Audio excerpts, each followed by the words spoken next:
ನನ್ನ ಹೆಸರು ದಿವ್ಯಾ ಅಂತೇಳಿ, ದಿವ್ಯಾ ಪಿಂಟು. ನಾನು ಮಂಗಳೂರಿಂದ ಬಂದಿದ್ದೇನೆ. ಮಂಗಳೂರು ಗೊತ್ತಿದೆಯಾ ನಿಮಗೆ? ಗೊತ್ತಿದೆಯಾ? ಕೆಲವ್ರಿಗೆ ಗೊತ್ತು, ಕೆಲವ್ರಿಗೆ ಗೊತ್ತಿಲ್ಲ ಅಂತೇಳಿ ಹೇಳ್ತಾಯಿದ್ರು. ಮಂಗಳೂರಿಂದ ಬಂದಿದ್ದೇನೆ. ಖಂಡಿತವಾಗ್ಲೂ ಇಲ್ಲಿ ನಾನು ನಿಂತಿರುವುದು ನನ್ನ ಬಲದಿಂದ ಅಲ್ಲ, ಆತನ ಕೃಪೆ ಮಾತ್ರವೇ ಆಗಿದೆ, ಆತನ ಬಲ ಮಾತ್ರವೇ ಆಗಿದೆ. ಆತನು ಕೊಟ್ಟಂಥ ಆ ಒಂದು ರಕ್ಷಣೆಯ ಮುಖಾಂತರ ಮಾತ್ರವೇ ನಾನಿಲ್ಲಿ ನಿಂತಿದ್ದೇನೆ. ಖಂಡಿತವಾಗ್ಲೂ ಆತನಿಗೆ ಸ್ತೋತ್ರವಾಗಲಿ, ಯೇಸು ನಾಮಕ್ಕೆ ಮಹಿಮೆ ಆಗಲಿ. ಆಮೇನ್.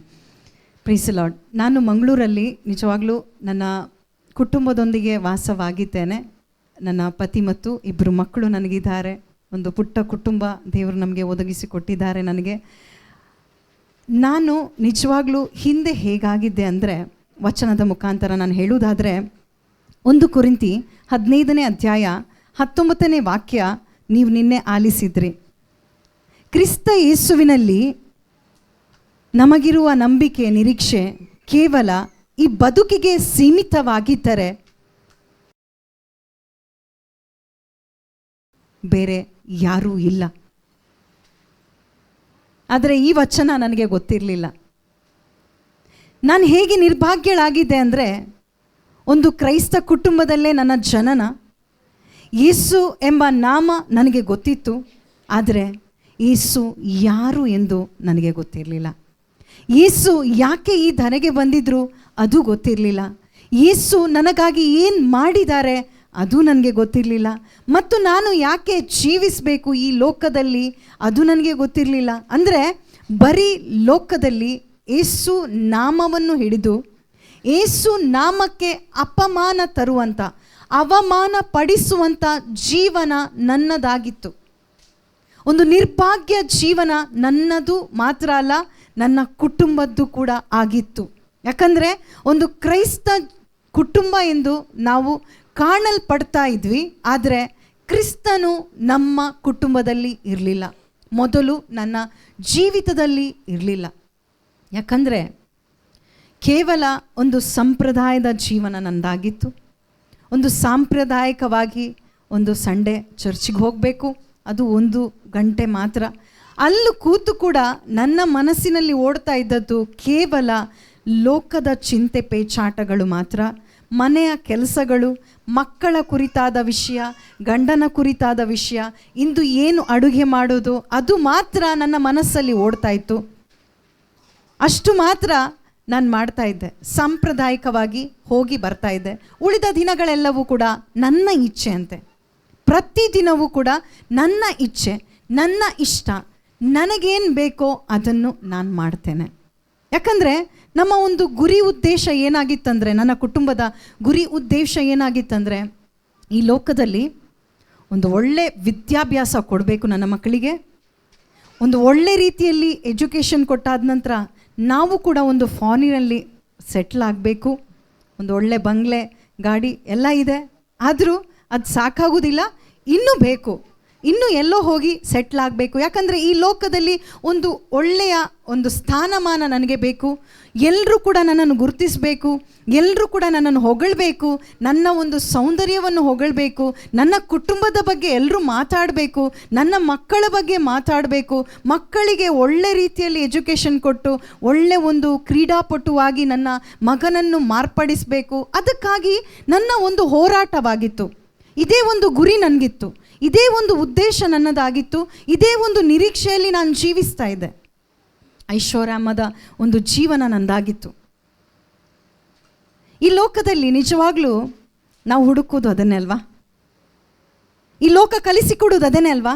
ನಿಜವಾಗ್ಲೂ ನನಗೆ ಕಲಿಸಿಕೊಟ್ಟದ್ದು ಈ ಲೋಕವಾಗಿತ್ತು. ಅಂದರೆ ಈ ಲೋಕವನ್ನು, ಲೋಕದ ವ್ಯಕ್ತಿಗಳನ್ನು, ಲೋಕದ ಜನರನ್ನು ನೋಡಿ ಕಲ್ತದ್ದು ಅದನ್ನೇ ನಾನು. ಅದೇ ನಾನು ಮಾಡಬೇಕು, ಅದೇ ನಾನು ಆಗಬೇಕು ಅಂತೇಳಿ ನನ್ನ ಪ್ರಯತ್ನ, ಸತತ ಪ್ರಯತ್ನ. ಬೆಳಿಗ್ಗೆ 4 ಗಂಟೆಗೆ ಪ್ರಾರಂಭ ಆದರೆ ರಾತ್ರಿ 11 ಗಂಟೆ ತನಕ ನಾನು ತುಂಬ ಬ್ಯುಸಿ. ಯಾವ ರೀತಿ ಅಂದರೆ, ಮಕ್ಕಳಿಗೆ ವಿದ್ಯಾಭ್ಯಾಸ ಕೊಡೋದಿರ್ಬೋದು, ಅವರಿಗೆ ಅಡುಗೆ ಮಾಡಿ ಕೊಡೋದಿರ್ಬೋದು, ಯೂಟ್ಯೂಬಲ್ಲಿರ್ಬೋದು. ಮಕ್ಕಳು ಶಾಲೆಗೆ ಹೋದ ನಂತರ ಆ ಒಂದು ಕೆಲಸ ಮುಗ್ದ ನಂತರ ಏನು ಮಾಡೋದು, ಯೂಟ್ಯೂಬ್ ನೋಡೋದು. ಯೂಟ್ಯೂಬ್ ನೋಡಿ ಏನು ಮಾಡೋದಂದರೆ ಒಳ್ಳೆ ಒಳ್ಳೆ ತಿನಿಸುಗಳನ್ನು ಮಾಡೋದು, ಒಳ್ಳೆ ಅಡುಗೆ ಮಾಡಬೇಕಲ್ವಾ, ಎಲ್ಲರನ್ನು ಮೆಚ್ಚಿಸ್ಬೇಕಲ್ವಾ ಅಲ್ವಾ. ಆ ರೀತಿಯಲ್ಲಿ ಯೂಟ್ಯೂಬ್ ನೋಡ್ತಾ ಇದ್ದೆ. ಯೂಟ್ಯೂಬ್ ನೋಡಿ ಆದ ನಂತರ ಸೀರಿಯಲ್ಸ್ಗಳು, ಎಷ್ಟೋ ಸೀರಿಯಲ್ಸ್ ಇತ್ತಲ್ವಾ, ಅದನ್ನು ಮಿಸ್ ಮಾಡಲಿಕ್ಕಾಗುತ್ತಾ? ಆಗೋದಿಲ್ಲ. ಅದೆಲ್ಲವನ್ನು ನಾನು ನೋಡ್ತಾ ಇದ್ದೆ. ನೋಡಿ ಆದ ನಂತರ ಕ್ರೈಮ್ ಪೆಟ್ರೋಲ್ ನಿಮ್ಗೆ ಗೊತ್ತಿದೆಯಾ, ಅದು ಕೂಡ ನಾನು ನೋಡ್ತಾ ಇದ್ದೆ. ಯಾರ ಮನೆಯಲ್ಲಿ ಏನಾಯಿತು ಅದು ನನಗೆ ಗೊತ್ತಾಗಬೇಕಲ್ವಾ. ನನ್ನ ಮನೆಯಲ್ಲೂ ಕೂಡ ಅದಾದರೆ ಅದನ್ನು ನಾನು ಊಹಿಸಿ ಅದನ್ನು ಧ್ಯಾನಿಸ್ತಾ ಇದ್ದೆ. ಅದೇ ನನ್ನ ಕೆಲಸ ಆಗಿತ್ತು. ಧ್ಯಾನದ ವಿಷಯ ಅದು ಮಾತ್ರವೇ ಆಗಿತ್ತು. ಮಾತ್ರವಲ್ಲ, ನಮಗೆ ವೀಕೆಂಡ್ಸ್ ಅಂದರೆ ಶನಿವಾರ ಭಾನುವಾರ ಎಲ್ಲ ಬರುವಾಗ ನಮಗೆ ರಜೆ ಅಲ್ವಾ, ಆ ಟೈಮಲ್ಲಿ ನಾವೇನು ಮಾಡ್ತಾ ಇದ್ವಿ ಅಂದರೆ ನಾವು ತಿರುಗಾಡ್ಲಿಕ್ಕೆ ಹೋಗ್ತಾ ಇದ್ವಿ. ಎಲ್ಲಿ ಒಳ್ಳೆ ಪ್ಲೇಸ್ ಇದೆ, ಒಳ್ಳೆ ರೀತಿಯ ಫಿಲ್ಮ್ ಎಲ್ಲಿ ಬಂದಿದೆ, ಒಳ್ಳೆ ರೀತಿಯ ಮಾಲ್, ನಮ್ಮಲ್ಲೆಲ್ಲ ಮಾಲ್ಸ್ಗಳಿವೆ ಆಯಿತಾ, ತುಂಬ ದೊಡ್ಡ ಒಂದು ಮಾಲ್ಸ್, ಎಲ್ಲಿ ತಿನ್ನೋದು, ಎಲ್ಲಿ ಕುಡಿಯೋದು, ಎಲ್ಲಿ ಮಜಾ ಮಾಡೋದು. ಮಾತ್ರ ಅಲ್ಲ, ನಮ್ಮ ಮನೆಯಲ್ಲೇ, ನಮ್ಮ ಮನೆ ಒಳಗಡೆ ಕೂಡ ಎಣ್ಣೆ ಪಾರ್ಟಿ ನಡೀತಾ ಇತ್ತು. ಎಷ್ಟೋ ಜನರು ಬರ್ತಾಯಿದ್ರು, ಎಷ್ಟೋ ಒಂದು ಫ್ರೆಂಡ್ ಸರ್ಕಲ್ ನಮಗಿದ್ರು. ನಮಗೊಂದು ಹೆಮ್ಮೆಯ ವಿಷಯ ಅದಾಗಿತ್ತು. ಆದರೆ ನಿಜವಾಗ್ಲೂ ಅದು ಈಗ ಗೊತ್ತಾಗ್ತಾ ಇದೆ ಅದು ಏನಾಗಿತ್ತು ಅಂಥೇಳಿ. ಕ್ರಿಸ್ತನು ನಮ್ಮ ಮನೆಯ ಒಳಗೆ ಇರಲಿಲ್ಲ, ನಮ್ಮ ಕುಟುಂಬದಲ್ಲಿ ಇರಲಿಲ್ಲ. ಅಸಮಾಧಾನ ತುಂಬಿತ್ತು. ನಮ್ಮ ಮನೆಯ ಹೆಸರು ಏನಾಗಿತ್ತಂದರೆ ಸಮಾಧಾನದ ನಿವಾಸ, ಪೀಸ್ ಡೇಲ್ ಅಂತೇಳಿ, ಇಂಗ್ಲೀಷಲ್ಲಿ ಪೀಸ್ ಡೇಲ್, ಆದರೆ ಸಮಾಧಾನದ ನಿವಾಸ ಅಂತೇಳಿ. ಆದರೆ ಮನೆ ಒಳಗೆ ಬಂದು ನೋಡಿದರೆ ನಿಜವಾಗ್ಲೂ ಸಮಾಧಾನನೇ ಇರಲಿಲ್ಲ. ಒಂದು ನಾಟಕದ ಜೀವನ ಇತ್ತು. ಒಂದು ಮಾಸಿಗೆ ಹೋಗುವಾಗಿರ್ಬೋದು, ಸಂಡೇ ಚರ್ಚಿಗೆ ಹೋಗುವಾಗಿರ್ಬೋದು, ಅಲ್ಲೊಂದು ನಾಟಕೀಯವಾಗಿ ಒಂದು ಕವರಪ್ ಮಾಡಿ ನಾವು ಹೋಗ್ತಾ ಇದ್ವಿ. ಒಳ್ಳೆ ಕುಟುಂಬ, ಸಮಾಧಾನದ ಕುಟುಂಬ. ನಮ್ಮ ಕುಟುಂಬವನ್ನು ನೋಡಿ ಎಷ್ಟೋ ಜನರು ಹೇಳಿದವರಿದ್ದಾರೆ, ಇಂಥ ಕುಟುಂಬ, ಅಯ್ಯೋ ಎಷ್ಟು ಒಳ್ಳೆ ಕುಟುಂಬ, ನಮಗೆ ಮಾತ್ರ ಗೊತ್ತು ಎಷ್ಟು ನಾವು ನಾಟಕ ಮಾಡ್ತಾ ಇದ್ವಿ ಅಂದರೆ. ಯಾಕಂದರೆ ಮನೆ ಒಳಗೆ ಆಗುವಂಥ ಪರಿಸ್ಥಿತಿ ಯಾರಿಗೂ ಗೊತ್ತಾಗೋದಿಲ್ಲ. ಮನೆ ಒಳಗೆ ಎಷ್ಟು ಜಗಳ ಆಗ್ತಾ ಇದೆ, ಎಷ್ಟು ಒಂದು ಕಲಹಗಳಿದೆ, ಎಷ್ಟೊಂದು ಹೋರಾಟಗಳಿವೆ, ಯಾವುದೆಲ್ಲ ಮಾತುಕತೆಗಳು ನಡೀತಾ ಇದೆ, ನಮಗೆ ಮಾತ್ರ ಗೊತ್ತಿತ್ತು. ಹೀಗಿರುವಾಗ ನಿಜವಾಗ್ಲೂ ನಾನು ಯೇಸುವನ್ನು ಹುಡುಕ್ಲಿಲ್ಲ. ಆದರೆ ಯೇಸು ಎಂಬ ಒಂದು ದೇವರಿದ್ದಾರೆ ಗೊತ್ತು. ಆ ಯೇಸುವನ್ನು ಆ ಒಂದು ಅಂದರೆ ಯೇಸು ನಾಮ ಗೊತ್ತಿತ್ತು. ಯೇಸು ನಾಮ ಯಾರಾಗಿದ್ದಾರೆ ಗೊತ್ತಿಲ್ಲ. ಆದರೆ ಕೇವಲ ಒಂದು ಸಾಂಪ್ರದಾಯಿಕವಾಗಿ ಶಿಲುಬೆ ಯಾತನೆ ಇರ್ಬೋದು, ಆ ಲೆಂಟ್ ಸೀಸನಲ್ಲಿ ಹೋಗೋದಿರ್ಬೋದು, ಕ್ರಿಸ್ಮಸ್ ಸೆಲೆಬ್ರೇಷನ್ ಮಾಡೋದಿರ್ಬೋದು. ಕ್ರಿಸ್ಮಸ್ಸಿಗೆ ನಾನು ಕೊಟ್ಟ ಒಂದು ಉದಾಹರಣೆ ಯಾರೂ ಕೊಟ್ಟಿರಲಿಕ್ಕಿಲ್ಲ, ನನಗೆ ಗೊತ್ತಿಲ್ಲ. ಆದರೆ ಕೊಂಕಣೀಸಲ್ಲಿ ನಾನು ಕೊಂಕಣಿ ಆಯಿತಾ, ಅಲ್ಲಿ ಯಾವ ಥರ ಅಂದರೆ ಕ್ರಿಸ್ಮಸ್ ಅಂದರೆ ಅನ್ಯ ಜನರನ್ನು ಕರೆಯೋದು, ಒಳ್ಳೆ ಎಣ್ಣೆ ಕೊಡಿಸೋದು, ಒಳ್ಳೆ ಹಂದಿ ಮಾಂಸ ಬೇಯಿಸಿ ಅವರಿಗೆ ತಿನ್ನಿಸೋದು, ಅದೊಂದು ಕ್ರಿಸ್ಮಸ್ ಆಗಿತ್ತು ನಮ್ಮದು. ಕ್ರಿಸ್ಮಸ್ ಒಂದು ಗೋದ್ಲಿ ಕಟ್ತಾ ಇದ್ವಿ ನಾವು, ಮತ್ತು ಇದು ಕ್ರಿಸ್ಮಸ್. ಎಲ್ಲರೂ ಕೇಳ್ತಾ ಇದ್ರು, ಇವತ್ತು ಕ್ರಿಸ್ಮಸ್ ಇಲ್ವಾ, ಕ್ರಿಸ್ಮಸ್ಸಿಗೆ ಏನು ಮಾಡೋದಿಲ್ವಾ? ಆ ರೀತಿಯಲ್ಲಿ ನಾನೊಂದು ಅಸಹ್ಯವಾದ ಜೀವನ ನಂದಾಗಿತ್ತು. ಇದು ನನಗೆ ಹೇಳಲಿಕ್ಕೆ ಬೇಡ, ಆದರೂ ಕೂಡ ಆ ಅಸಹ್ಯ ಜೀವನವನ್ನು ನಾನು ಜೀವಿಸಿ ಬಂದಿದ್ದೇನೆ. ಈ ರೀತಿಯಲ್ಲಿ ಏನಾಯ್ತಂದರೆ ನನ್ನ ಕುಟುಂಬದಲ್ಲಿ ಒಂದು ಕಷ್ಟಗಳು ಪ್ರಾರಂಭ ಆಯಿತು. ಕಷ್ಟಗಳು ಯಾವ ರೀತಿಯಲ್ಲಿ ಅಂದರೆ, ನನ್ನ ಮಗನಿಗೆ ಹುಷಾರು ತಪ್ಪಿ ಹೋಯಿತು. ಯಾವ ರೀತಿಯಲ್ಲಿ ಅಂದರೆ, ಎಲ್ಲ ಕಡೆ ನಾವು ತೋರಿಸಿದ್ವಿ, ಎಲ್ಲ ಕಡೆ ಹೋದ್ವಿ, ಏನು ಮಾಡಿದರೂ ಕೂಡ ಗುಣಪಡಿಸಲು ಆಗದಂಥ ಆ ಒಂದು ಸ್ಕ್ಯಾನಿಂಗ್ ರಿಪೋರ್ಟ್ ಇರ್ಬೋದು, ಎಷ್ಟೋ ಆಪ್ರೇಷನ್ಗಳಾಗಿವೆ. ಎಷ್ಟು ಕಷ್ಟ ಅಂದರೆ, ಈ ಒಂದು ಏನಂದರೆ ಈಗ ಎಂಟರ್ಟೈನ್ಮೆಂಟ್ ಕಷ್ಟ ಬರುವಾಗ ಏನಾಯ್ತಂದರೆ ಎಂಟರ್ಟೈನ್ಮೆಂಟ್ ಸ್ವಲ್ಪ ಸ್ಟಾಪ್ ಆಯಿತು. ಮತ್ತೇನಾಯ್ತಂದರೆ ಪುಣ್ಯಕ್ಷೇತ್ರಗಳನ್ನು ಹುಡುಕಿ ಹೋದೆ. ಅಲ್ಲಿ ಸಿಗ್ಬೋದು ಪರಿಹಾರ, ಇಲ್ಲಿ ಸಿಗ್ಬೋದು ಪರಿಹಾರ, ಹುಡುಕಿಕೊಂಡು ಹೋದ್ವಿ ನಾವು. ಈಗ ಶನಿವಾರ ಭಾನುವಾರ ಬರುವಾಗ ಒಂದೊಂದು ಪುಣ್ಯಕ್ಷೇತ್ರ ಹೋಗ್ಲಿಕ್ಕೆ ಪ್ರಾರಂಭ ಮಾಡಿದ್ವಿ. ಯಾರು ನಮಗೆ ಪರಿಹಾರ ಕೊಡ್ತಾರೆ, ಎಲ್ಲಿ ನಮಗೆ ಪರಿಹಾರ ಸಿಗುತ್ತೆ, ಎಲ್ಲಿ ನನ್ನ ಮಗ ಗುಣ ಆಗ್ತಾನೆ. ಯಾಕಂದರೆ ಪ್ರತಿಯೊಂದು ವಾರ ಕೂಡ ನಾವು ಹಾಸ್ಪಿಟ್ಲಲ್ಲಿ ಇರ್ತಾ ಇದ್ವಿ. ಏನೆಲ್ಲ ನಾವು ಸಂಪಾದನೆ ಮಾಡ್ತಾ ಇದ್ವಿಯೋ ಅದೆಲ್ಲ ಕೂಡ ಆ ಒಂದು ಹಾಸ್ಪಿಟ್ಲಿಗೆ ಕೊಡ್ತಾ ಇದ್ವಿ. ಮಾತ್ರ ಅಲ್ಲ, ಆ ನರಳಾಟ ನಮಗೆ ನೋಡ್ಲಿಕ್ಕೆ ಆಗ್ತಾ ಇರಲಿಲ್ಲ, ನನಗೆ ಮತ್ತು ನನ್ನ ಗಂಡನಿಗೆ. ಅದಕ್ಕಾಗಿ ನಾವು ಜಗಳ ಆಡ್ತಾ ಇದ್ವಿ ಇಬ್ಬರು ಕೂಡ. ಯಾಕಂದರೆ ನಿನ್ನಿಂದ ಇದು ಬಂದಿದೆ, ನನ್ನಿಂದ ಇದು ಬಂದಿದೆ ಅಂತೇಳಿ ನಾವಿಬ್ಬರು ಕೂಡ ಜಗಳ ಆಡ್ತಾ ಇದ್ವಿ. ನನ್ನ ಒಂದು ಸ್ವರ ಯಾವ ಥರ ಆಗಿತ್ತಂದರೆ, ನಾನು ಕಿರ್ಚಾಡಿದರೆ ಮನೆಯಲ್ಲಿ ಅವ್ರು ಹೇಳ್ತಾ ಇದ್ರು, ನಾನಂತೂ ಮನೆಗೆ ಬರೋದಿಲ್ಲ, ಇನ್ನು ನಾನು ಮನೆಗೆ ಬರೋದಿಲ್ಲ. ಆ ರೀತಿಯಲ್ಲಿ ನಾನು ಕಿರ್ಚಾಡ್ತಾ ಇದ್ದೆ. ನನ್ನ ಕೂಗು ಅಷ್ಟಿತ್ತು. ಯಾಕಂದರೆ ನನ್ನ ಒಳಗಡೆ ಇರುವ ಆ ಬೇಸರ, ದುಃಖ, ನೋವು ಯಾರಿಗೂ ಕೂಡ ತೆಗಿಲಿಕ್ಕಾಗಲಿಲ್ಲ.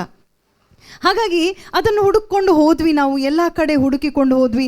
ಅದಾದ ನಂತರ ಕೆಲವರು ಹೇಳಿದರು ಪ್ರೇಯರಿಗೆ ಹೋಗಿ ಅಂತೇಳಿ. ಪ್ರೇಯರಿಗೆ ಹೋದ್ವಿ. ಪ್ರೇಯರಿಗೆ ಹೋಗುವಾಗ ಏನಾಯ್ತಂದರೆ ಬ್ರದರ್ಸ್ಗಳ ಹಿಂದೆ ನಾನು ಹೋಗ್ತಾ ಇದ್ದೆ. ಯಾಕಂದರೆ ಒಂದು ಸಲ ನನ್ನ ಮನೆಗೆ ಬಂದು ಅವರೇನಾದರೂ ಪರಿಹಾರ ಕೊಡಲಿ, ಅವ್ರು ನನಗೆ ಪರಿಹಾರ ಕೊಡ್ತಾರೆ, ಈ ಒಂದು ಬಂಧನದಿಂದ ನನಗೆ ಬಿಡುಗಡೆ ಕೊಡ್ತಾರೆ, ಈ ಒಂದು ಬಂಧನದಿಂದ ನನ್ನನ್ನು ಬಿಡಿಸ್ತಾರೆ ಎಂಬ ಒಂದು ಮನವರಿಕೆ ನನಗಾಗಿತ್ತು. ಆದ ಕಾರಣ ಅನೇಕ ಬ್ರದರ್ಸ್ಗಳನ್ನು ನಾನು ಹುಡುಕಿಕೊಂಡು ಹೋದೆ, ಅವರನ್ನು ಕರೆದೆ. ಮನೆಗೆ ಬಂದ ಪ್ರತಿಯೊಬ್ಬರು ಹೇಳಿದ್ದು ಒಂದೊಂದು ಹೇಳ್ತಾ ಇದ್ರು. ಏನು ಹೇಳ್ತಾ ಇದ್ರು ಅಂದರೆ, ಸೈತಾನ ಇದ್ದಾನೆ, ಇಲ್ಲಿ ಮಾಟಮಂಟನ ಮಾಡಿದ್ದಾರೆ, ಇಲ್ಲಿ ಏನೋ ಆಗಿದೆ, ಇಲ್ಲಿ ಯಾರೋ ಸತ್ತಿದ್ದಾರೆ, ಇಲ್ಲಿ ಯಾರನ್ನೋ ಉತ್ತಿಟ್ಟಿದ್ದಾರೆ. ಇದೆಲ್ಲ ಕೇಳಿಸ್ಕೊಳ್ಳುವಾಗ ಹೇಗಾಗುತ್ತೆ ನಮಗೆ? ಭಯ ಅಲ್ವಾ? ನನ್ನಲ್ಲಿ ಭಯ ತುಂಬಿಕೊಂಡಿತು. ಎಷ್ಟು ತುಂಬಿಕೊಳ್ಳಿತ್ತಂದರೆ ಅವ್ರು ಏನು ಹೇಳ್ತಾರೋ ಅದೇ ನನಗೆ ಸತ್ಯ ಆಗಿತ್ತು. ಆ ಬ್ರದರ್ಸ್ಗಳು ಬಂದು ಏನೆಲ್ಲ ಹೇಳ್ತಾರೋ, ಕೆಲವ್ರು ಹೇಳ್ತಾ ಇದ್ರು ಉಪ್ಪು ಹಾಕು ಅಂತೇಳಿ ಹೇಳ್ತಾ ಇದ್ರು, ಅದನ್ನು ಹಾಕ್ತಾ ಇದ್ದೆ. ಕೆಲವ್ರು ಹೇಳ್ತಾ ಇದ್ರು ಧೂಪ ಹಾಕು ಅಂತೇಳಿ, ನಾನು ಮೇಲೆ ಹತ್ತಿ ಇಳಿದು ಪ್ರತಿದಿನ 5:15 ಪ್ರಾರಂಭ ಮಾಡಿದರೆ ರಾತ್ರಿ 10:00 ತನಕ ನಾನು ಧೂಪ ಹಾಕಿದ್ದುಂಟು. ಪ್ರತಿದಿನ ನಾನು ಎಷ್ಟು ಹೋರಾಟ ಮಾಡ್ತಾ ಇದ್ದೆ ಅಂದರೆ, ನನ್ನ ಮಗ ಉಳಿಬೇಕು, ನಮ್ಮ ಮನೆಯಲ್ಲಿ ಶಾಂತಿ ಸಮಾಧಾನ ಬರಬೇಕು ಅಂತೇಳಿ ನಾನು ಏನು ಮಾಡ್ತಾ ಇದ್ದೆ ಅಂದರೆ, ಒಂದು ನೀರಿರ್ಬೋದು, ತೀರ್ಥ ಇರ್ಬೋದು, ಏನೆಲ್ಲ. ಕೆಲವು ಬ್ರದರ್ಗಳು 5:00 ನನಗೆ ಕಾಲ್ ಮಾಡ್ತಾಯಿದ್ರು, ಈಗೋ ಅಲ್ಲಿ ಮಾಟ ಮಂತ್ರ ಮಾಡ್ತಾ ಇದ್ದಾರೆ ಎಂಬ ಆ ಒಂದು ವಿಚಾರ ನನಗೆ ತಿಳಿಸ್ತಾ ಇರುವಾಗ ನಾನು ಯೋಚಿಸ್ತಾ ಇದ್ದೆ, ಅಯ್ಯೋ ಇದರಿಂದ ನಮಗೆ ಬಿಡುಗಡೆ ಇಲ್ವಾ, ಇದರಿಂದ ನಮ್ಮನ್ನು ಯಾರು ಕೂಡ ಪಾರು ಮಾಡುವುದಿಲ್ವಾ ಅಂತೇಳಿ ಆ ಒಂದು ವಿಚಾರ ನನ್ನ ಮನಸ್ಸೊಳಗೆ ಹೋಯಿತು. ಇದರಿಂದ ಬಿಡುಗಡೆ ಯಾವಾಗ? ಎಷ್ಟೋ ಹಣ ಖರ್ಚು ಮಾಡಿದೆ, ಎಷ್ಟೋ ರೀತಿಯಲ್ಲಿ ನಾನು ಅದನ್ನು ಕಳ್ಕೊಂಡೆ. ಯಾಕೆ ಗೊತ್ತಾ? ನಾನು ಈ ಒಂದು ಅಂದರೆ ಏನು ಹೇಳ್ತಾರೆ, ಕಳ್ಳ ಪ್ರವಾದಿಗಳು, ಸುಳ್ಳು ಪ್ರವಾದಿಗಳ ಹಿಂದೆ ನಾನು ಹೋದೆ. ಆದರೆ ಯಾವತ್ತೂ ಕೂಡ ಯೇಸುವಿನ ಹಿಂದೆ ನಾನು ಹೋಗಿಲ್ಲ. ನನಗೆ ಗೊತ್ತಿಲ್ಲ, ನನಗೆ ಅರಿವಿರಲಿಲ್ಲ, ನನಗೆ ಜ್ಞಾನ ಇರಲಿಲ್ಲ, ಲೋಕದ ಜ್ಞಾನ ತುಂಬಿ ತುಳುಕ್ತಾ ಇತ್ತು. ಆದರೆ ಯೇಸುವಿನ ವಾಕ್ಯದ ಜ್ಞಾನ ನನಗಿರಲಿಲ್ಲ. ವಾಕ್ಯ ಇತ್ತು. ವಾಕ್ಯ ಎಲ್ಲಿತ್ತಂದರೆ ಆಲ್ಟರ್ ಮೇಲೆ ಇತ್ತು. ಆಲ್ಟರ್ ಗೊತ್ತಿದೆಯಾ? ದೇವ್ರ ಮನೆ ಅಂತೇಳಿ ಹೇಳ್ತಾರೆ. ಅದರ ಮೇಲೆ ಇಟ್ಟು ಕ್ಯಾಂಡಲ್ ಅಂಟಿಸಿ ಇಟ್ಟಿದ್ದೆ ನಾನು ಅಷ್ಟೇ. ಮನಸ್ಸು ಬರುವಾಗ, ಪ್ರಾರ್ಥನೆ ಹೇಳುವಾಗ ಒಂದು ತೆಗೆದು ಹೀಗೆ ನೋಡೋದು, ಓದೋದು, ಇಡೋದು ಅಷ್ಟೇ. ಆದರೆ ನಂಬಿಕೆ ಇರಲಿಲ್ಲ. ಅದು ಏನಾಗಿದೆ ಅಂತೇಳಿ ನನಗೆ ಗೊತ್ತಿರಲಿಲ್ಲ. ಅದು ಯಾರಾಗಿದ್ದಾರೆ ಅದು ನನಗೆ ಗೊತ್ತಿರಲಿಲ್ಲ. ಆದರೆ ನಿಜವಾಗ್ಲೂ ಹೇಳ್ತೇನೆ, ದೇವರಿಗೆ ಸ್ತೋತ್ರ ಹೇಳ್ತೇನೆ, ಹೀಗೆ ಇರುವಾಗ, ಈ ಪರಿಸ್ಥಿತಿಯಲ್ಲಿ ನಾವಿರುವಾಗ, ಒಂದು ಪಾಪದ ಜೀವನ ನಾನು ಜೀವಿಸ್ತಾ ಇದ್ದೇನೆ ಅಂತೇಳಿ ನನಗೆ ಗೊತ್ತಿಲ್ಲ. ಕ್ರಿಸ್ತ ಯೇಸುವನ್ನು ಕೇವಲ ನನ್ನ ಮಗ ಗುಣ ಆಗಬೇಕು, ನನ್ನ ಮನೆಗೆ ಆಶೀರ್ವಾದ ಬರಬೇಕು, ನನಗೆ ಎಲ್ಲ ಒಳ್ಳೆಯದಾಗಬೇಕು ಅಂತೇಳಿ ಕ್ರಿಸ್ತ ಯೇಸುವಿನ ನಾಮವನ್ನು ಹಿಡಿದು ನಾನು ಪ್ರಾರ್ಥಿಸ್ತಾ ಇದ್ದೆ. 10 ಗೋಳಾಡಿ ಪ್ರಾರ್ಥಿಸ್ತಾ ಇದ್ದೆ. ಆದರೆ ನನಗೆ ಗೊತ್ತಿಲ್ಲ, ನನ್ನಂಥ ನಿರ್ಭಾಗ್ಯಳು ಬೇರೆ ಯಾರೂ ಇಲ್ಲ ಅಂತೇಳಿ ನನಗೆ ಗೊತ್ತಿರಲಿಲ್ಲ. ಆದರೆ ಯಾವಾಗ ನನಗೆ ಈ ಸಹೋದರರ ಮುಖಾಂತರ ನನಗೆ ವಾಕ್ಯ ಸಿಕ್ತು, ಆ ವಾಕ್ಯ ಯಾವುದಾಗಿತ್ತಂದರೆ, ನಿನ್ನ ದೇಹ ದೇವರ ಆಲಯವಾಗಿದೆ, ದೇವರ ಆತ್ಮರು ನಿನ್ನ ಒಳಗಡೆ ವಾಸ ಮಾಡ್ತಾ ಇದ್ದಾರೆ. ಈ ಒಂದು ವಾಕ್ಯ ನಾನು ಕೇಳಿಸ್ಕೊಳ್ಳೇ ಇಲ್ಲ. ನನ್ನ ಮನೆಯಲ್ಲಿ ಬೈಬಲ್ ಇದ್ದರೂ ಕೂಡ ನಾನು ಯಾವತ್ತೂ ಕೂಡ ಈ ವಾಕ್ಯವನ್ನು ತೆರೆದು ನೋಡಲೇ ಇಲ್ಲ. ಯಾಕಂದರೆ ಪತ್ರಿಕೆಗಳಂದರೆ ನನಗೆ ಆಗೋದೇ ಇಲ್ಲ. ನಿಮ್ಗೆ ಗೊತ್ತಲ್ವಾ?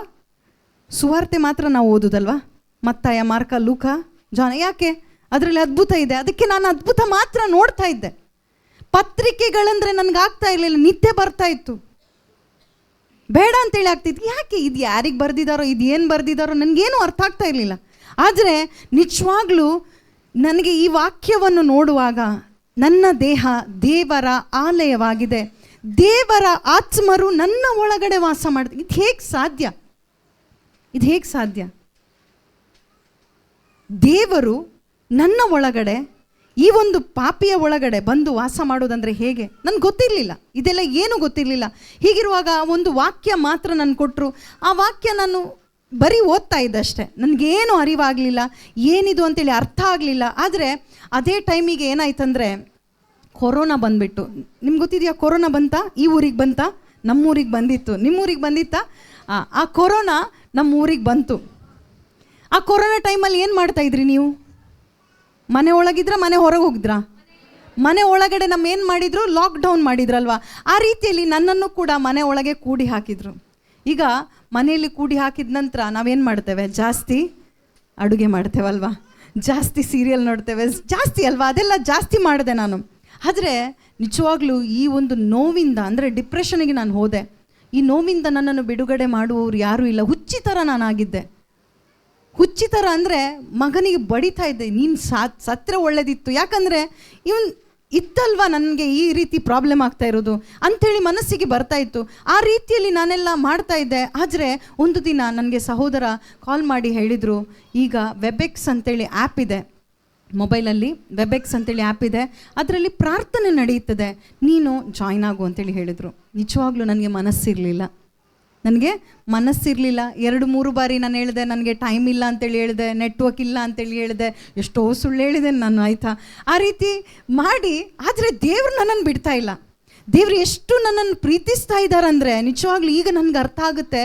ಮೊದಲು ಗೊತ್ತಾಗ್ತಾ ಇರಲಿಲ್ಲ ಅವ್ರು ನನ್ನ ಎಷ್ಟು ಪ್ರೀತಿಸ್ತಾ ಇದ್ದಾರೆ ಅಂದರೆ. ಆ ಒಂದು ವೆಬೆಕ್ಸ್ ಆ್ಯಪನ್ನು ನಾನು ಡೌನ್ಲೋಡ್ ಮಾಡಿ ಆದ ನಂತರ ಅಲ್ಲಿ ಒಂದೇ ಹೇಳ್ತಾಯಿದ್ರು, ಅಲ್ಲೆಲ್ಲೂ ಹೇಳ್ತಾಯಿದ್ರು, ಸ್ತುತಿ ಸ್ತೋತ್ರ ಹೇಳ್ತಾಯಿದ್ರು, ವಾಕ್ಯ ಹೇಳ್ತಾಯಿದ್ರು, ಸ್ತುತಿ ಆರಾಧನೆ ಆಗ್ತಿತ್ತು.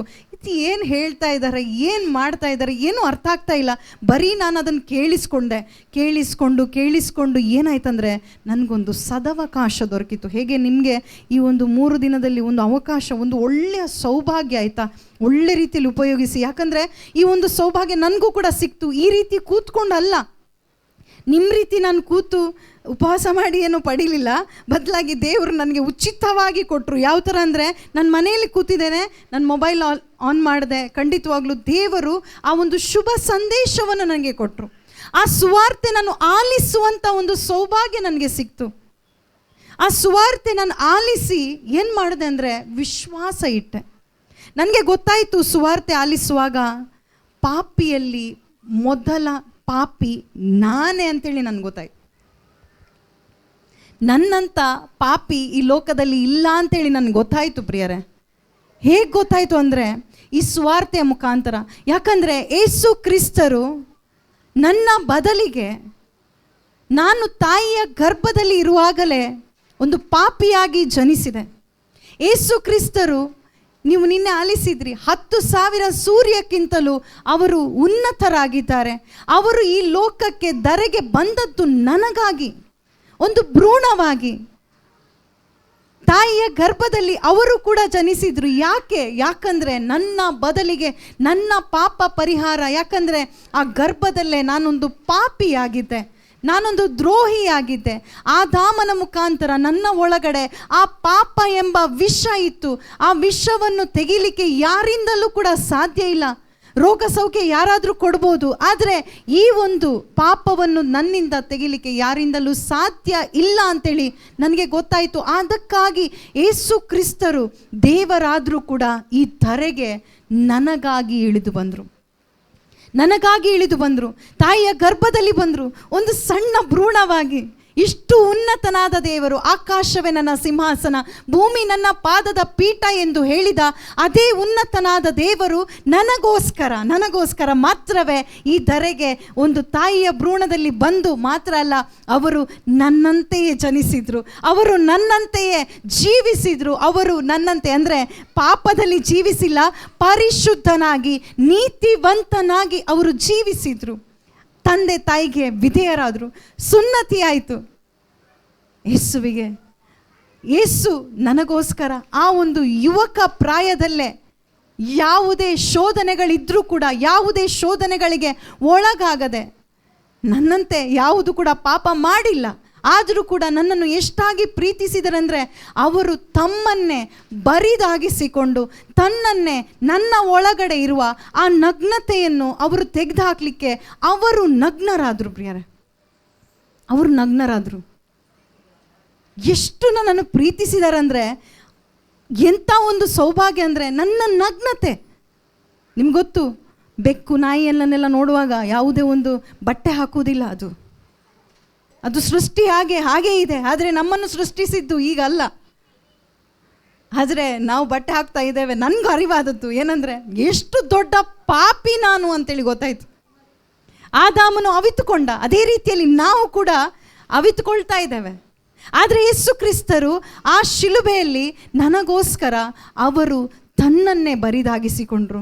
ತಮ್ಮ ಆ ಒಂದು ಮಹಿಮೆಯನ್ನು ತ್ಯಜಿಸಿ ಆ ಶಿಲುಬೆಯ ಮರಣದ ಪರ್ಯಂತ ವಿಧೇಯರಾದರು.